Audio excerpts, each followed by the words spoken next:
Hello guys, in today's video I'm going to show you how to set your WordPress site to coming soon or maintenance mode without using any plugins. Let's begin. First, go to your WordPress website, click on login, and sign in with your Google account to access the dashboards. From the left menu over here, I want you to click on settings. Then make sure to select the reading section.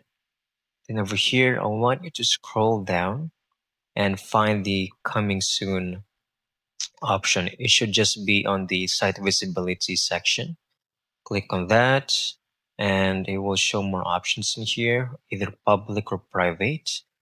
And this will display a placeholder page to your visitors, right? Just make sure to hit save changes to confirm and your site is now in maintenance mode until you turn it off. And that's it. You have now successfully put a coming soon page on your website. I hope you found this video very helpful.